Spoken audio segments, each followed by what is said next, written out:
जाएंगी। जितना फल मिलना चाहिए था सारी चीज़ें ड्रास्टिकली अपोजिट हो गई थी उससे। सारे लोग कह रहे थे कि टोटली पैसा वेस्ट हुआ तेरे ऊपर, तूने अपनी सेहत ख़राब कर ली है। एलोपैथी ने तो मना कर दिया, तब मेरे को भी डर लग रहा था कि अब आगे की लाइफ कैसे चलेगी। मेरे फंडे ही गलत थे कि किस तरीके से इंटरव्यू देना चाहिए, और उसी का रिजल्ट था कि मेरे इंटरव्यू में इतने घटिया नंबर आए, जिस सिर्फ 132 आउट ऑफ 275। ओके। तो और उसी की वजह से मैं फाइनल लिस्ट से भी बाहर हो गया।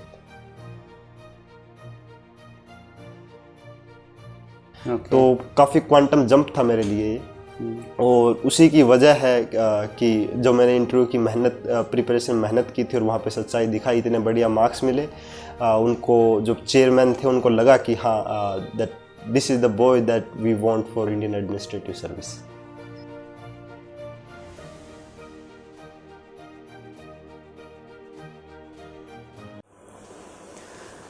नमस्कार दोस्तों, करियर बाय एक्सपर्ट्स में आपका स्वागत है।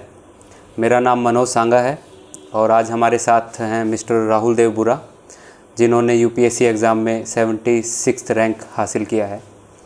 अगर आप या आपकी फैमिली में कोई मेंबर या आपका कोई फ्रेंड यूपीएससी क्लियर करके आईएएस, आईपीएस या आईएफएस किसी भी टाइप का ऑफिसर बनना चाहता है तो ये वीडियो आप एंड तक देखिए, आपको काफ़ी हेल्प मिल जाएगी। हेलो राहुल जी। नमस्कार मनोज भाई, और नमस्कार आपके सभी दर्शकों को। और मैं अप्रिशिएट करता हूं कि आपका ये चैनल करियर बाय एक्सपर्ट्स जो इतना अच्छा काम कर रहा है कि मैं अभी तक खुद बना हूं, और अगर मेरी गाइडेंस से कई और लोग बने तो आपके चैनल को भी उस चीज़ के लिए बधाई, और मेरे लिए भी वो काफ़ी बड़ी उपलब्धि होगी। बहुत बहुत थैंक यू राहुल भाई, हमारे इस प्लेटफॉर्म को समझने के लिए। जो कि यंगस्टर्स जो भी नए जिनको किसी भी चीज़ की नॉलेज नहीं है, तो हम एक्सपर्ट्स के थ्रू ही उनको बता देंगे कि क्या आपके लिए बेस्ट है और कहाँ से कैसे शुरू करना है। बिल्कुल। तो शुरू करते हैं। जैसे आपने 10th क्लास कब और कहाँ से की थी? मनोज भाई, मेरी 10th क्लास थी सेक्टर 15 ब्लूमिंगडेल स्कूल से। ओके। ये मैंने की थी 2012 में, और 10th में CGPA पैटर्न होता है तो उसमें मेरी CGPA 10 थी। ओके। उसके बाद 10+2? +2 मैंने IIT JEE प्रिपरेशन के साथ की थी। +2 मैंने की है दिल्ली पब्लिक स्कूल हिसार से। ओके। और उसमें मेरी मार्क्स रहे थे 94.26%। ओके। तो 2014 में आप पास आउट हुए? 2014 में मैंने पास आउट किया। तो IIT की प्रिपरेशन आपने 10th के बाद ही शुरू कर दी थी या +2 के बाद शुरू की? नहीं, मैंने 10th के बाद स्टार्ट की थी। 2 साल की रेगुलर प्रिपरेशन की थी IIT की। साथ में +1 और +2 करते गए? साथ में +1 +2 की थी। वैसे तो मेन फोकस हमेशा IIT की प्रिपरेशन पे ही रहता था। ओके। और जब बोर्ड के एग्ज़ाम पास में आए तो 1 महीना पहले फिजिक्स, केमिस्ट्री, मैथ तो वैसे ही तैयार थे। बस इंग्लिश और फिजिकल एजुकेशन जो मेरा सब्जेक्ट मैंने लिया था वो पढ़ा था और एग्ज़ाम दिए थे। ओके। तो IIT की कोचिंग कहाँ से ली थी आपने फिर? IIT की कोचिंग मैंने ली थी रैंकर्स लीग से। ठीक है। अभी ये मैं बताना चाहूँगा दर्शकों को कि ये मॉडर्न गुरुकुल पद्धति के बेस पे आधारित है। वो आपको अपने हॉस्टल में ही वहीं पे ही रखते हैं। स्कॉलरशिप भी प्रोवाइड करते हैं जो थोड़े गरीब तबके के से बच्चे आते हैं। अच्छा। तो विमल कुमार झा, उनका मैं विज़न जो है कि एजुकेशन पहुँचे, खासकर technical education of highest quality गरीब लोगों के लिए, मैं उनको हमेशा अप्रिशिएट करता हूं, और मैं मानता हूं कि उनका बहुत बड़ा कंट्रीब्यूशन रहा है इस सक्सेस में मेरे। कहाँ था फिर ये गुरुकुल आपका, जहाँ आप हॉस्टल?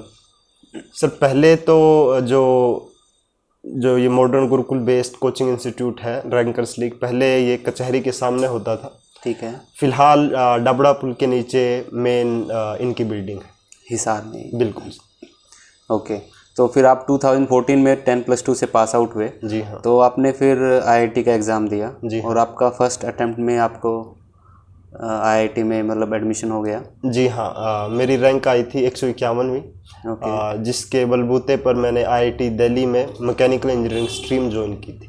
अच्छा। ऑल इंडिया में आपका रैंक 151 था? 151 था। ओके। उसके बाद आपने 2014 में अपनी बीटेक शुरू कर दी? जी हाँ। BTech mechanical from IIT Delhi? जी हाँ। ठीक है। और 2014 से फिर 2018 तक 4 इयर्स का आपका बीटेक कंटिन्यू करते? जी हाँ, 2018 तक जनरली होता है, 4 साल का बीटेक होता है, बट मेरे केस में वो 2019 फर्स्ट सेमेस्टर तक स्ट्रेच हुआ था। ओके। उसके रीजंस रहे हैं, अगर आप जानना चाहते हैं। हाँ जी, हाँ जी, हमारे दर्शकों को बताइए। तो मैं मानता हूँ कि उसका मेन रीजन थोड़ा पैट्रियार्की से एसोसिएटेड है ठीक है। कि हम जिस सोसाइटी में रहते हैं तो मेल मेंबर्स जो हम हैं उनको खाना बनाना नहीं सिखाया जाता। ठीक है। तो मैं 3rd ईयर में IIT दिल्ली की तरफ से स्टूडेंट एक्सचेंज प्रोग्राम गया था फ्रांस में। ओके। तो वहाँ पे वेजिटेरियन खाना नहीं मिलता था, ठीक है। तो नॉन वेज ही मिलता था, तो या तो खुद बनाओ या नॉन वेज खाओ। ठीक है। पर क्योंकि जिस सोसाइटी में पला बड़ा हूँ तो मैंने खाना बनाना नहीं सीखा था, तो ऑप्शन यही बता था कि नॉन वेज खाओ वहाँ पे। ओके। तो मैंने नॉन वेज खाया, और जैसे कि हम हरियाणा से हैं, हम जब खाते हैं तो सोचते नहीं हैं। हाँ। तो पर नॉन वेज में आयुर्वेद के हिसाब से ऐसा होता है कि कुछ इनकम्पैटिबल फूड कम्बिनेशन होते हैं। जैसे कि आप जिस दिन फिश खाते हैं तो आपको मिल्क प्रोडक्ट्स अवॉइड करने होते हैं। ओके। कर्ड हो गई या दूध हो गया। ठीक है। उसका मेरे को पता नहीं था, तो मैंने दोनों को साथ में लिया, तो उसकी वजह से मेरे को एक डिजीज हो गई थी, ल्यूकोडर्मा। ओके। वाइट पैचेज आपकी स्किन पे डेवलप हो जाते हैं। ओके। तो स्टार्ट में तो मैंने इग्नोर किया, फिर जब इंडिया लौटा तो डिजीज थोड़ी बढ़ने लग गई। ओके। जो एलोपैथी होती है उन्होंने तो मेरे को साफ मना कर दिया कि हमारे पास इसका कोई इलाज नहीं है, ये लाइलाज बीमारी है। पर आयुर्वेद पद्धति के हिसाब से उन्होंने इस चीज़ को रिकॉग्नाइज किया कि हाँ, मैंने इनकम्पैटिबल फूड कम्बिनेशन लिए थे। उसकी वजह से उन्होंने मेरे को बोला कि आपको ऑलमोस्ट 6 महीने तक थोड़ी स्ट्रिक्ट डाइट पे रहना पड़ेगा, जो कि IIT दिल्ली में रहते हुए फॉलो करनी थोड़ी मुश्किल थी। ठीक है। तो एक सेमेस्टर मैंने ड्रॉप किया वहाँ पे। ओके। वो मेरा 2019 जो फर्स्ट सेमेस्टर बता रहा हूँ वहाँ पे जाके मैंने किया, तो it was 4.5 year BTech for me. Yes. अच्छा, तो आप ये तो एक बहुत मतलब काफ़ी बड़ी उस जो आपका वो टाइम था, आप कैसा फील होता था आपको? मतलब एक बीमारी हो गई, आपकी स्टडी छूट गई थी, और जिसका कोई एलोपैथी ने तो इलाज से ही मना कर दिया था। तो वो भी लाइफ में एक स्टेज है जहाँ पर आपने काफ़ी डिमोरलाइज्ड फील किया होगा, या फिर मतलब क्या उस टाइम पे आपको लगता था? देखिए, वैसे तो लोग कह रहे हैं कि UPSC में मेरी सक्सेस सबसे बड़ी सक्सेस है, पर मैं मानता हूँ कि जो मैंने इस बीमारी को डिफीट किया, और उस साथ में जो सोशल स्टिग्मा होता है, जैसे आप देखोगे कि आजकल सोशल मीडिया पे हमेशा फिल्टर लगाते हैं और हमेशा आपको सुंदर दिखने की एक चाहत रहती है। और मैं जब फ्रांस गया था तो सब लोग खुश थे कि हमारा कोई लड़का फ्रांस जा रहा है, विदेश जा रहा है। तो किसी ने नहीं सोचा था कि फ्रांस जाने के बाद जब मैं वापस आऊँगा तो सिचुएशंस इतनी चेंज हो जाएंगी।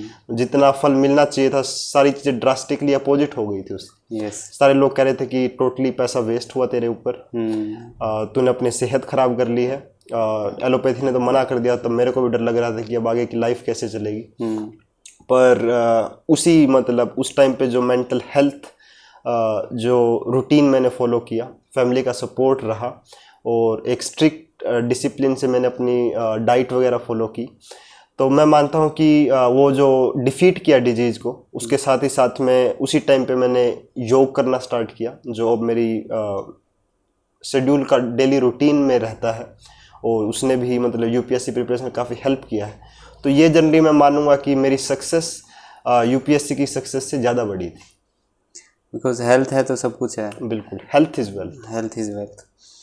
तो ये भी एक काफ़ी अच्छा पॉइंट है दोस्तों, कि अगर हम पूरा फोकस मतलब अपने स्टडी और अपना एक ही करियर को पकड़ के उसी के पीछे भागते रहें, और बाई चांस हम अपनी हेल्थ की तरफ ना ध्यान दें, तो अगर ऐसा कुछ हो जाता है तो हम एकदम से काफ़ी पीछे आ जाएंगे। तो अपने करियर में अपनी हेल्थ को प्रायोरिटी देनी चाहिए। बिल्कुल, जैसे स्वामी विवेकानंद ने भी कहा है कि आप खुद को भगवान के ज़्यादा नज़दीक पाओगे फुटबॉल फील्ड पे एज कम्पेयर टू गीता पढ़ने से।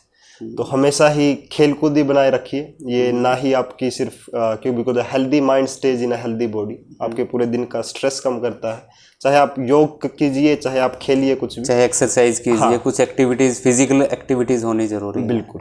तो आप कौन सा स्पोर्ट्स खेलते हैं? मेरा लोकप्रिय खेल हमेशा से फुटबॉल रहा है, पर ड्यूरिंग माय IIT मैं हॉकी खेलता था।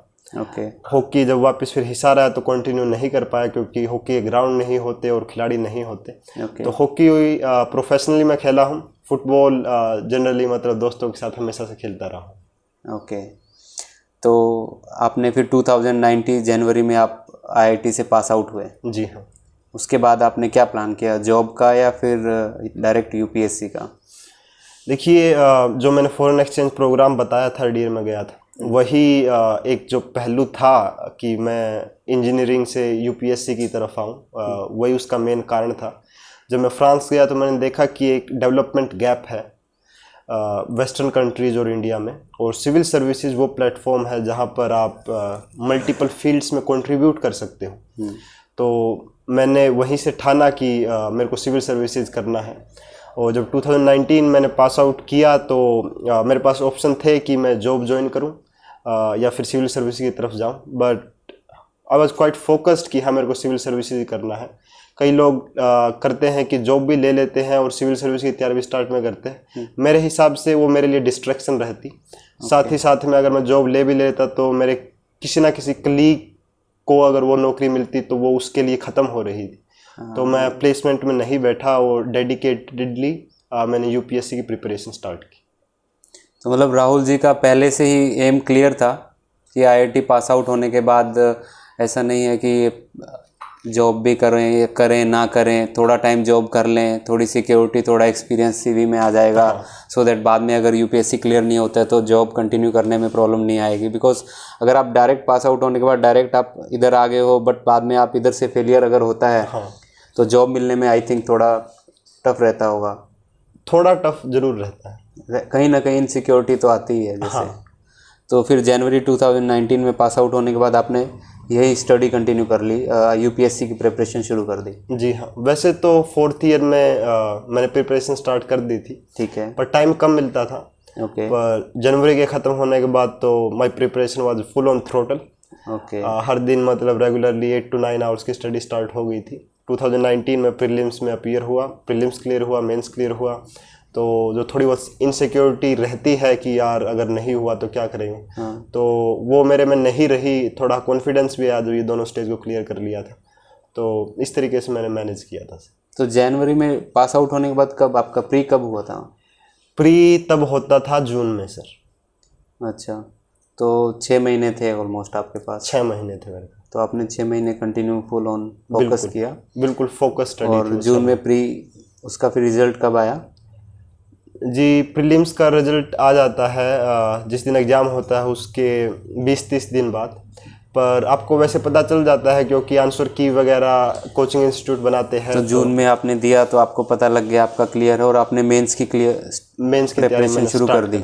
वो कब हुआ फिर? मेंस उस टाइम पे हुआ था, अगर मेरी मेमोरी बिल्कुल सही है तो इट वाज 27 सितंबर से स्टार्ट हुआ था एंड फिनिश हुआ था 1 अक्टूबर को। ओके। और उसका रिजल्ट कब आया? जी, उस टाइम पे रिजल्ट लेट आया था, तो रिजल्ट आया था शायद 20 जनवरी के आसपास। अच्छा, फिर उसके बाद इंटरव्यू?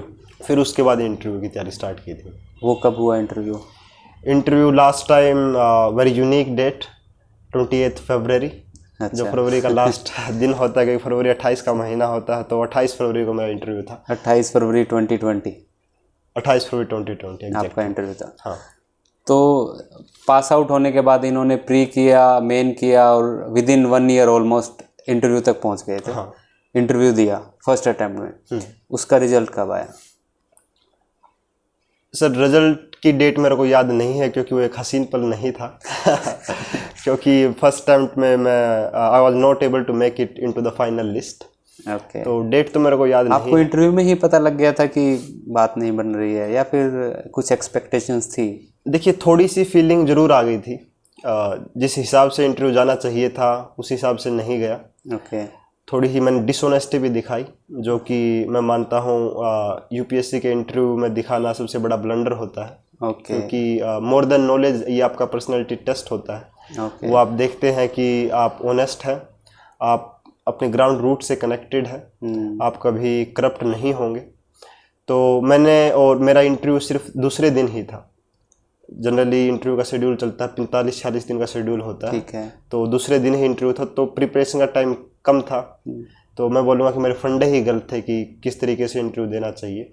और उसी का रिजल्ट था कि मेरे इंटरव्यू में इतने घटिया नंबर आए, जिस सिर्फ 132 आउट ऑफ 275। ओके। तो और उसी की वजह से मैं फाइनल लिस्ट से भी बाहर हो गया। तो मतलब हम बोल सकते हैं कि सब कुछ फेयर है बिल्कुल, आपको खुद आपकी मिस्टेक थी तो आपको पता था कि मिस्टेक है, अगर वो नहीं होती तो हम मतलब आपको पहले ही पता लग गया था कि इंटरव्यू में नहीं बन रही बात, कहीं ना कहीं आपको एक फीलिंग आ गई थी। हाँ जी बिल्कुल, ये तो पता था कि इंटरव्यू बढ़िया नहीं हुआ है। मार्क्स तो आप कभी बता नहीं सकते हैं। मेरे को ये पता था 150 से नीचे आएंगे नंबर, वही हुआ। और वो वही रेंज रही थी। तो आपने इंटरव्यू की कहीं से प्रिपरेशन नहीं की थी उस टाइम पे? सर देखिए, इंटरव्यू जो यूपीएससी का होता है वो मेनली आपके बैकग्राउंड पे ही बेस्ड होता है।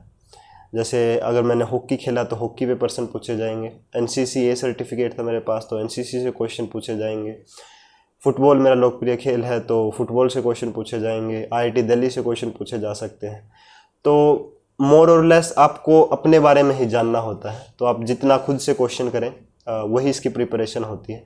उसके अलावा थोड़ा कॉन्फिडेंस बूस्ट करने के लिए कि उस रूम के माहौल का प्रेशर थोड़ा एक्सपीरियंस कर पाए, तो मॉक इंटरव्यू कोचिंग इंस्टीट्यूट वाले फ्रीली कंडक्ट करवाते हैं।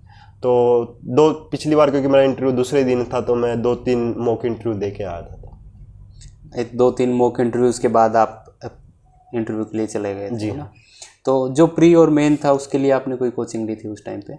जी नहीं, देखिए मेरे हिसाब से कोचिंग का 2 मकसद होते हैं कोचिंग के।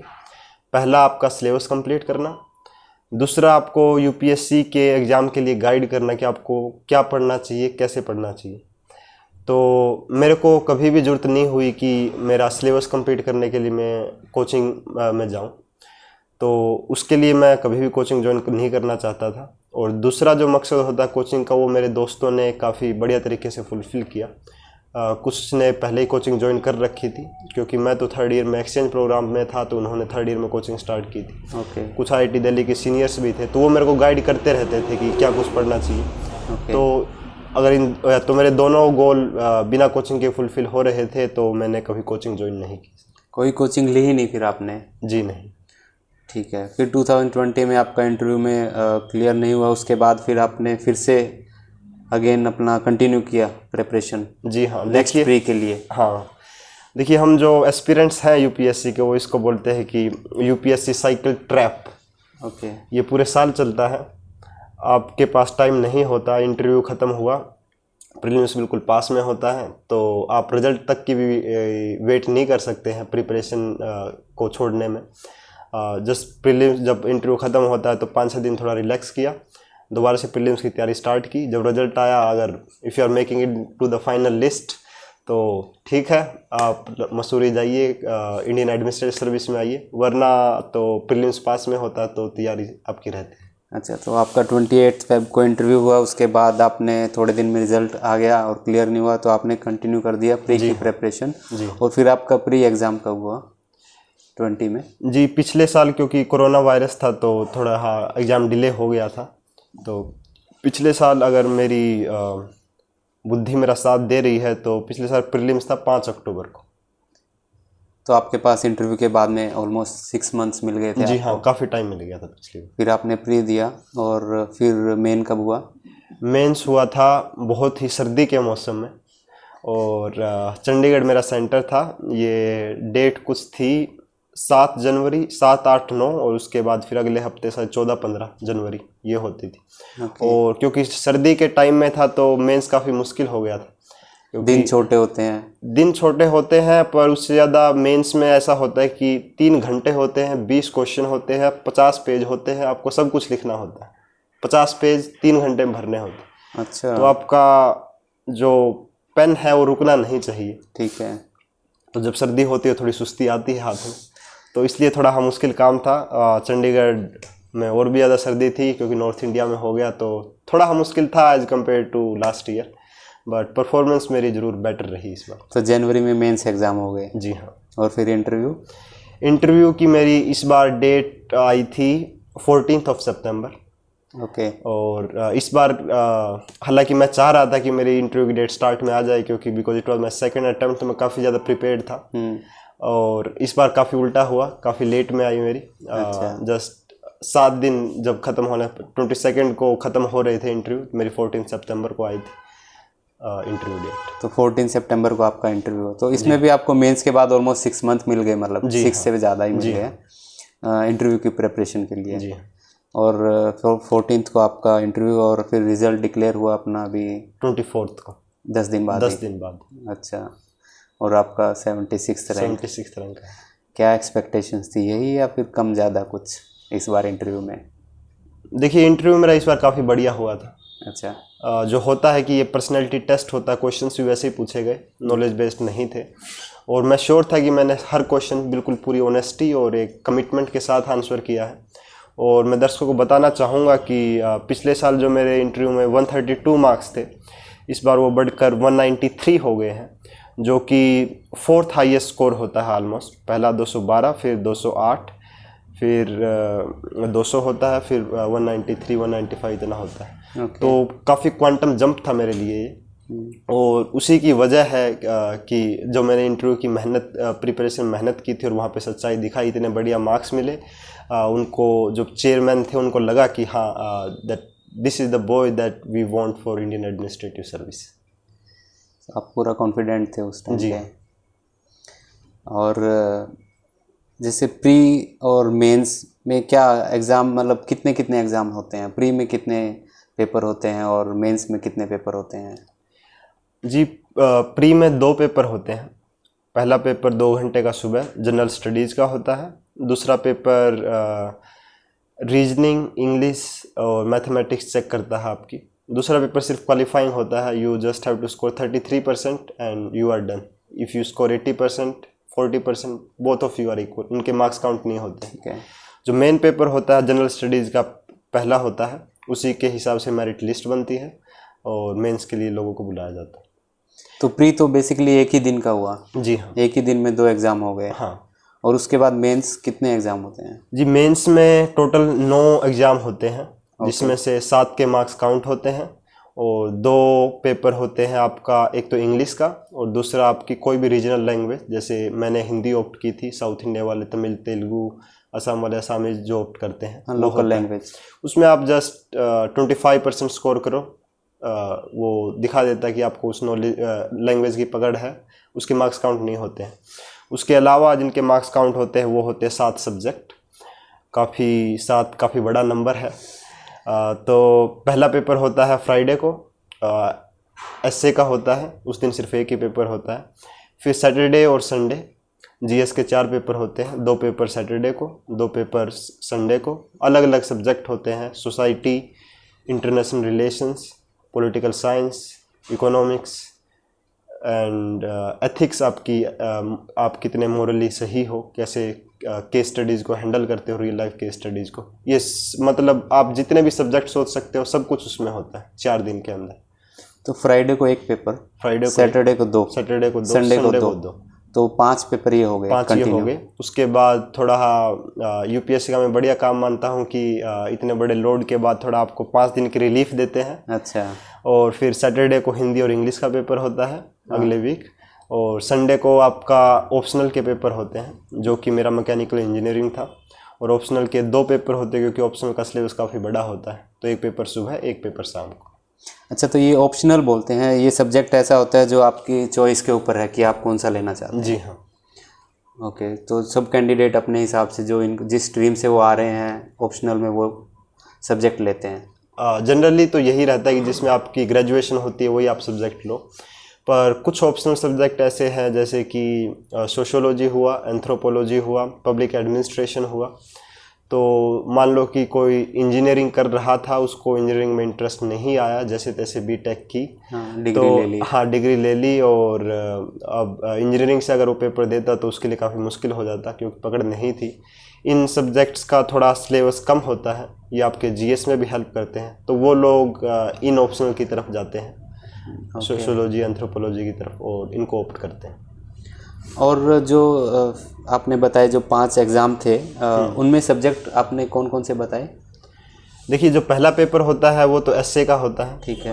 2 एसए लिखने होते हैं, 1.5 घंटा टाइम होता है दोनों का। ठीक है। और अब जैसे 4 पेपर होते हैं, तो जो पहला पेपर होता है उसमें आपका सोसाइटी, कल्चर, सोशल इश्यूज जैसे पॉवर्टी, अनएम्प्लॉयमेंट वगैरह हुआ, ज्योग्राफी हुआ, ये चेक होता है।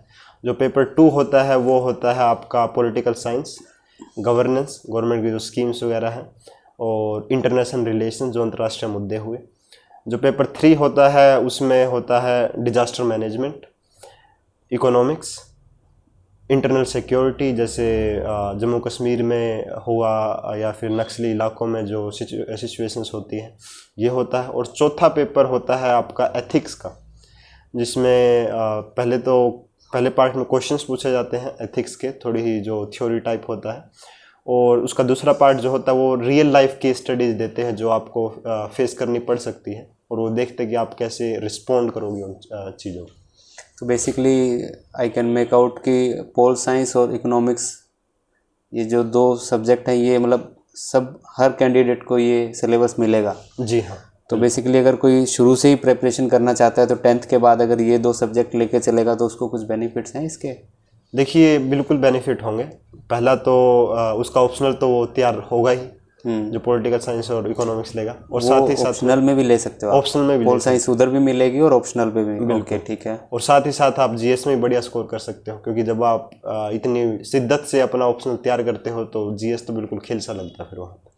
तो फिर बेस्ट सब्जेक्ट कौन से हुए 10+1 2 के, मतलब 10th के बाद अगर हम देखें, जिसने यूपीएससी में ही जाना है तो शुरू से ही अगर प्रिपेयर कर रहा है तो क्या उसके लिए बेस्ट आप एडवाइस करोगे? देखिए, मैं तो यही बोलूँगा कि अगर आपको कोई भी सब्जेक्ट जो बढ़िया लग रहा है, जिसको आप पढ़ सकते हो अच्छे तरीके से, और क्योंकि ऑप्शनल काफ़ी ज़्यादा स्कोरिंग सब्जेक्ट होता है, आपकी रैंक डिसाइड करता है, तो जिस भी सब्जेक्ट में आपका इंटरेस्ट है आप कंटिन्यू कर सकते हो 1 साल के लिए, वो आपको लेना चाहिए। इसमें ऐसा नहीं है कि बेस्ट सब्जेक्ट कौन सा पढ़ेगा, आप कोई भी सब्जेक्ट लो, अगर आप उसको ढंग से पढ़ोगे तो आपका अच्छा स्कोर आएगा उसके। डिपेंड्स कि आपका इंटरेस्ट किस में ज़्यादा है। जी बिल्कुल। पोल साइंस और इकोनॉमिक्स जो आती है वो तो हम कवर कर ही लेते हैं बेसिकली। जी। अगर हमने 10+ जैसे आपने +1 2 ग्रेजुएशन में पोल साइंस इकोनॉमिक्स नहीं थी, बट बाद में भी आपने कवर कर ही ली, तो वो कवर हो जाती है बेसिकली बाद में भी। ओके। और कुछ आप दर्शकों को एडवाइस करना चाहेंगे तो, जो यंगस्टर्स हैं अभी 10th में हैं, जो यूपीएससी में आना चाहते हैं, वो क्या, उनके लिए आप क्या सजेशंस दोगे? देखिए, मैं उनको एक तो यही बोलूँगा कि अभी से इतना जल्दी यूपीएससी की जो हार्डकोर तैयारी होती है वो करने की ज़रूरत नहीं है, क्योंकि अगर आप यूपीएससी की तैयारी में जुट जाओगे तो एक ऑल राउंड डेवलपमेंट जो होती है स्कूल में, आप उसको ज़रूर मिस करोगे। तो जो आपका स्कूल में चल रहा है उस पर आप फोकस कीजिए, एक्स्ट्रा करिकुलर एक्टिविटीज़ में पार्टिसिपेट कीजिए, क्योंकि ये आपको पर्सनैलिटी टेस्ट में काफ़ी ज़्यादा हेल्पफुल होती है। चेयरमैन सर अप्रिशिएट करते हैं कि ये बहुत सारी चीज़ों में इंटरेस्ट रखता है ये लड़का। साथ ही साथ जो सामाजिक मुद्दे हैं उनमें आप रुचि लीजिए। आप एनजीओ के साथ एसोसिएट हो सकते हैं, थोड़ा ब्रेनस्टॉर्मिंग कीजिए कि मेरी सोसाइटी में ये चीज़ें चल रही हैं, मैं कैसे कंट्रीब्यूट कर सकता हूँ, गवर्नमेंट क्या कर रही है, क्या कमियां हैं, कैसे उनको ठीक किया जा सकता है। न्यूज़पेपर ज़रूर पढ़िए। न्यूज़पेपर में भी जो एडिटोरियल पेज होता है जिसमें एक्सपर्ट राय देते हैं हर मुद्दे पे, तो अगर आप ये चीज़ें करते हैं और उसके बाद फिर जब आपकी ग्रेजुएशन का जो फाइनल ईयर होता है तब आप यूपीएससी की फाइनल प्रिपरेशन स्टार्ट कर सकते हैं, और आपके लिए काफ़ी इजी होगा तब प्रिपरेशन करना। तो प्रेपरेशन के, जब आपने प्रेपरेशन की 2019 जनवरी के बाद 6 महीने, तो कितना आप एक दिन में कितनी स्टडी करते थे, कितने आवर्स आप पढ़ते थे? क्या दिन रात ही कंटिन्यूस स्टडी की तरफ फोकस किया या फिर क्या आपका शेड्यूल था? नहीं, मेरा जो शेड्यूल होता था वो था कि दिन में 8 घंटे मैं पढ़ाई पे देता था यूपीएससी की। तो जैसे सुबह योग कर लिया, साथ ही साथ आधा घंटा जो मतलब पिछला दिन जो पढ़ा था वो फटाफट रिवाइज कर लिया, ताकि एक बूस्ट मिले आपकी प्रिपरेशन को पूरे दिन की।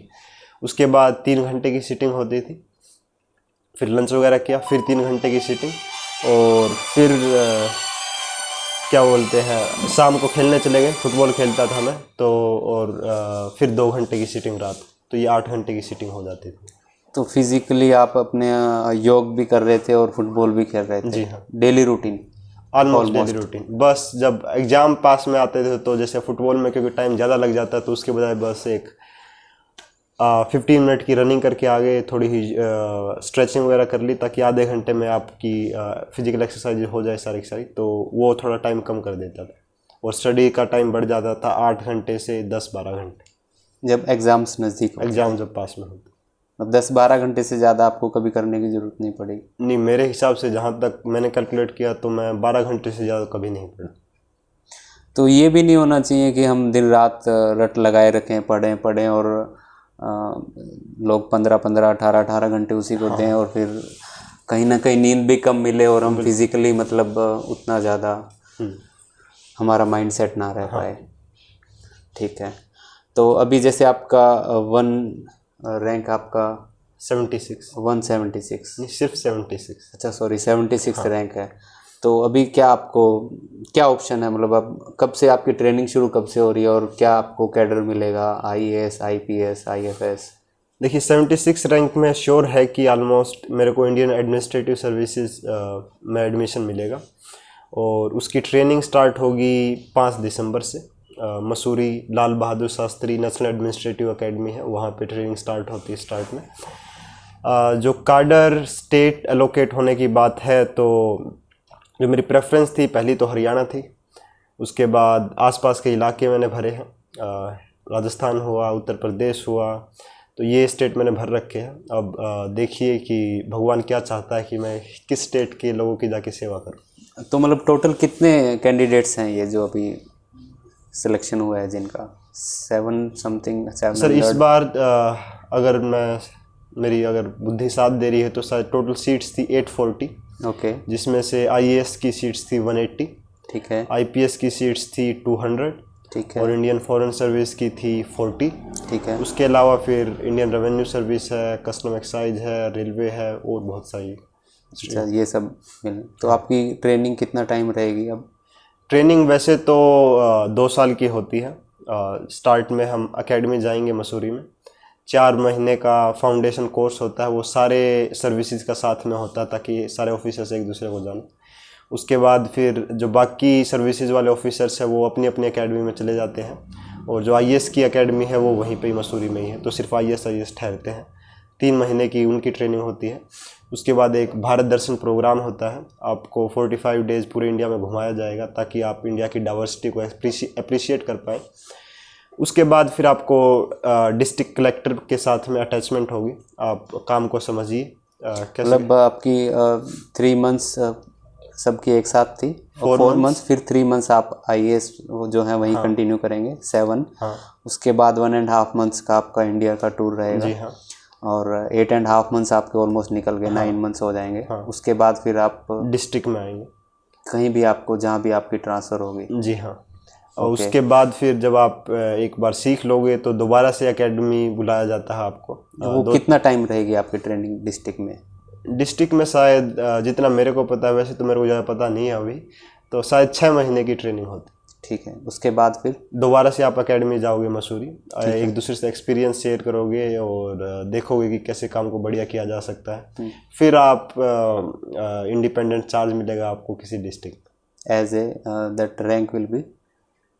सर देखिए वैसे तो मेरे को हायरार्की पता नहीं है, पर शायद SDM की पोस्ट स्टार्ट में मिलती है आप। स्टार्टिंग में SDM होते हैं, हाँ। बाद में फिर प्रमोशन होके सर जैसे उसके बाद तो फिर आप डिस्ट्रिक्ट कलेक्टर हुए।